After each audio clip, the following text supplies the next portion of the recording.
Hi, I'm Egyptowie. A question that comes up a lot is, were the ancient Egyptians Black Africans?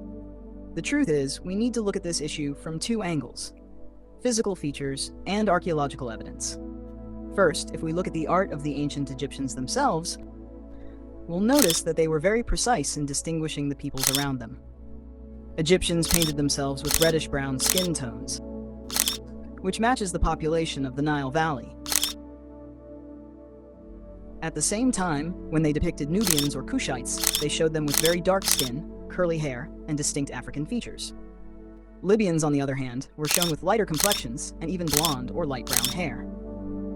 This makes it clear that the Egyptians saw themselves as distinct from their southern African neighbors. Let's discuss other proofs and reasons. The mummies discovered by archaeologists reveal characteristic features: straight or slightly curved noses, almond-shaped eyes, and medium-length skulls, features that differ from typically sub-Saharan African traits.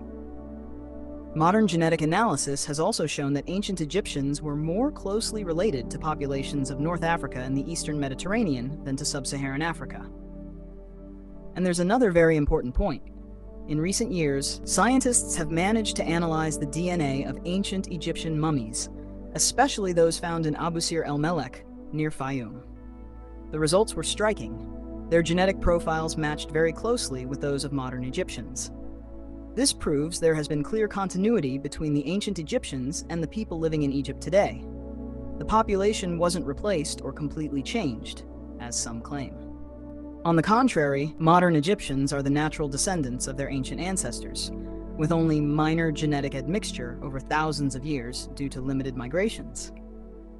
DNA evidence shows that Egyptian identity has remained intact, and that the people we see in the mummies are a reflection of the same population that exists today. Now, here's a point many people overlook. Egyptians are not originally Arabs. Of course, the Arabic language and Islam became essential parts of Egyptian identity after the Islamic conquest. But ethnically and genetically, Egyptians have much older roots. When the Arabs entered Egypt in the 7th century AD, their numbers were not as large as some imagine. Historical sources suggest that their numbers did not exceed around 4,000. At the same time, Egypt's population was about 4 to 5 million. In other words, the Arab presence was very small compared to the Egyptian population. Yes, intermixing did happen, but its effect was very limited compared to the size of the Egyptian population that continued largely unchanged. Genetic studies also confirm this.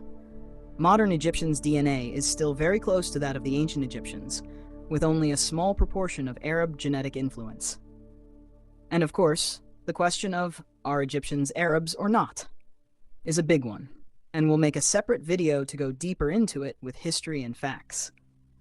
In the end, we need to understand that Egyptians are not a small tribe with one fixed appearance. They are a people, and peoples are naturally diverse. That's why among Egyptians you can find blonde hair with blue eyes, fair skin with hazel eyes, and darker skin with black eyes and a beautiful smile. Egypt is diverse in everything: its nature, its culture, and even the features of its people. And this diversity is not new. It goes back to the days of ancient Egyptian civilization. If we look at the reliefs and statues, we can clearly see this variety, as if the ancient Egyptians were fully aware that they were representing a wide and diverse people. This diversity is exactly what makes people all over the world today want to claim Egyptian civilization as their own, because everyone can see a part of themselves in it. But the truth remains the same. This civilization belongs to the Egyptians, and only the Egyptians. And in the end, the diversity of Egyptian features is no coincidence. It reflects a bigger truth. Egypt is not just a country. Egypt is the mother of the world. A mother that gathers her children with all the different colors and features from the time of the pharaohs until today. And that is the true secret of Egyptian civilization. It resembles the whole world, but the whole world will never resemble it.